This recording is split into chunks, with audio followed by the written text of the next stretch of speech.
Êtes-vous une fois posé la question, pourquoi? Pourquoi certains sont malades dans les lits d'hôpitaux et d'autres ne le sont pas? Pourquoi certains rient et d'autres pleurent? Pourquoi certains vivent dans les luxueuses villas et d'autres dans des bidonvilles? Pourquoi certains ont des belles voitures et d'autres marchent à pied? Pourquoi certains pays sont assez riches et d'autres sont pauvres? Pourquoi certains ont du travail et d'autres ne le sont pas? Pourquoi deux personnes ayant grandi dans les mêmes familles, ayant reçu les mêmes médications, un est vagabond et l'autre est sérieux? Êtes-vous une fois demandé pourquoi? Aujourd'hui, dans cette vidéo, je vous détaille pourquoi c'est là. Pourquoi certains réussissent et d'autres ne réussissent pas.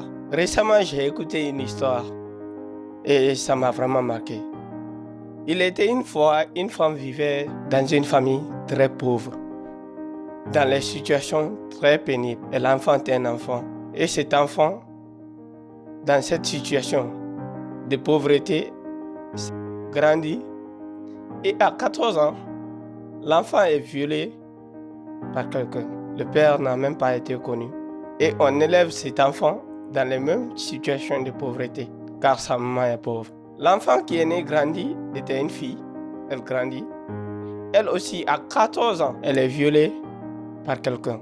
Et met encore un enfant au monde, sera également une fille. Cette fille qui est née grandit à 2 ans. Sa grand-mère l'éduque pour qu'il accède à une bonne éducation. Parce qu'à l'époque aux États-Unis, les Noirs étaient destinés à la pauvreté, étaient destinés à servir quelque part.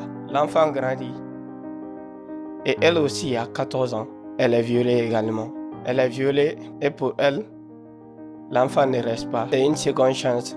Et cette dame, elle devient milliardaire en dollars aux États-Unis plus tard, à 30 ans. Cette dame était qui? Cette dame était Oprah Winfrey. C'est une motivatrice, une animatrice de télé-réalité. C'était une dame complète.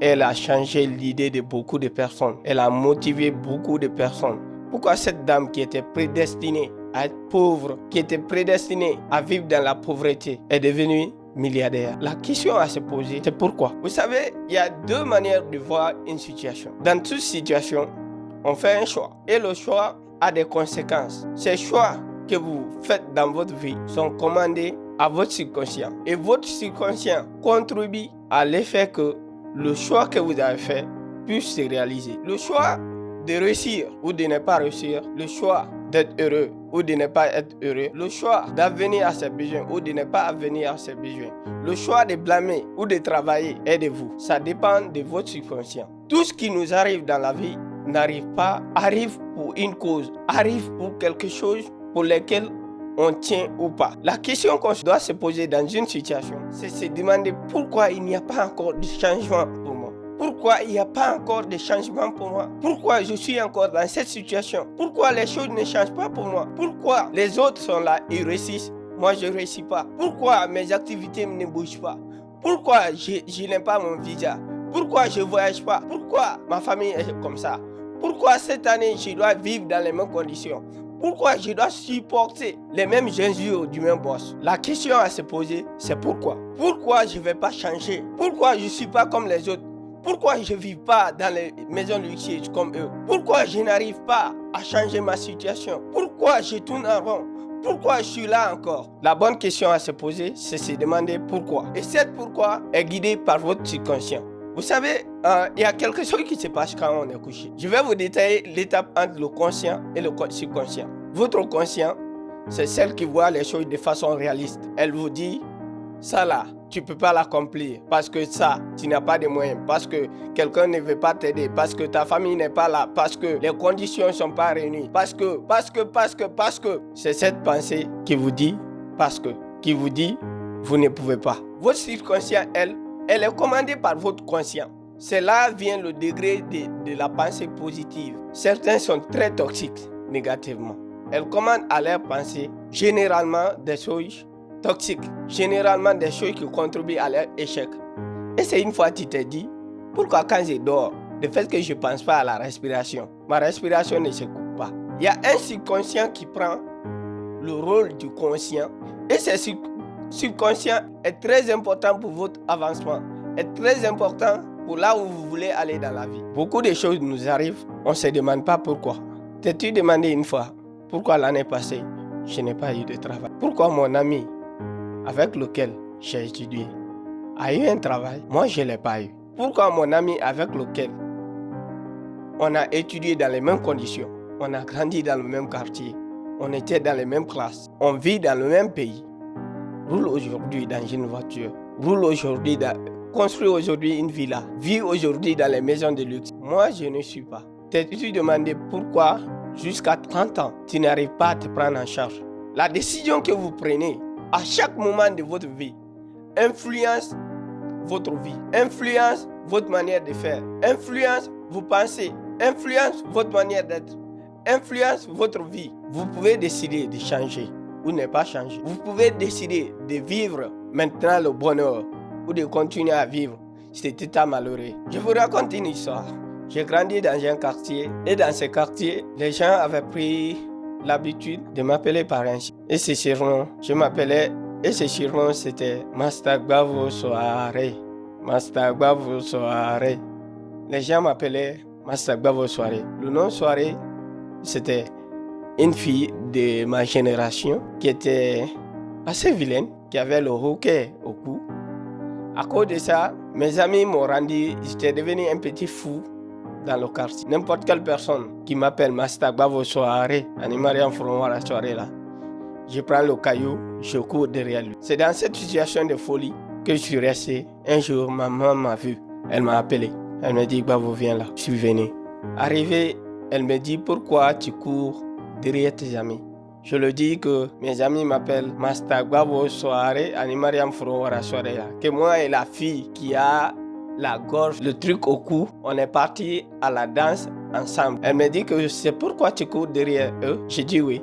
Elle me dit n'importe quelle personne qui t'appelle Mastagbavo Soare, Animariam Furowara soirée là, il faut le dire à la Mankera Massadi, que Dieu me fasse roi.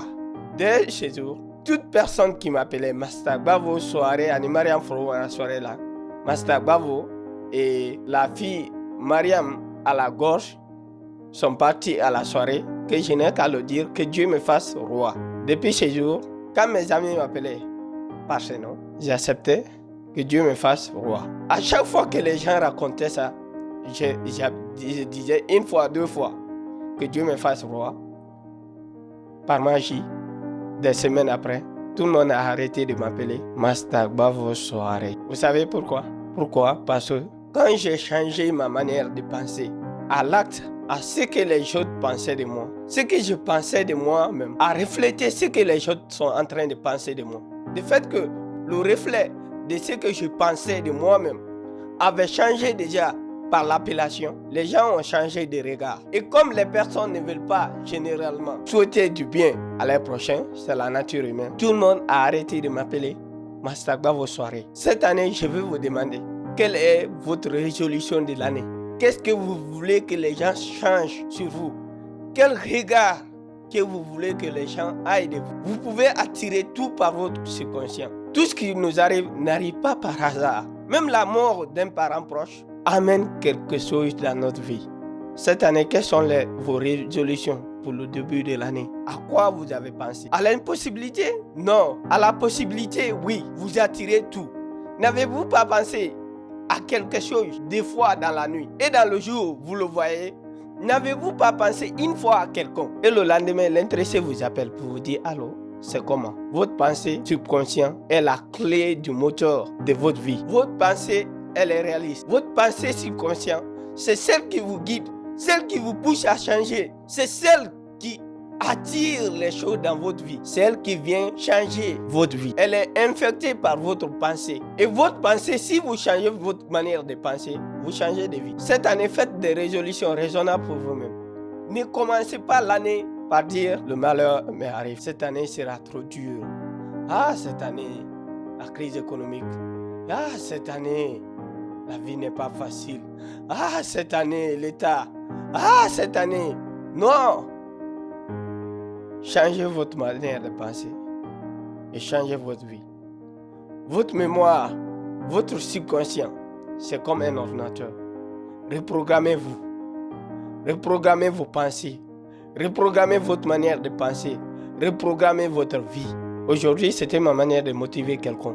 Quelqu'un qui pense que les gens ne l'aident pas. Quelqu'un qui pense qu'il est maudit. Quelqu'un qui pense que la nature est contre lui. Quelqu'un qui pense qu'il n'a pas son visa parce que son frère ne l'a pas aidé. Commencez à résoudre vos propres problèmes.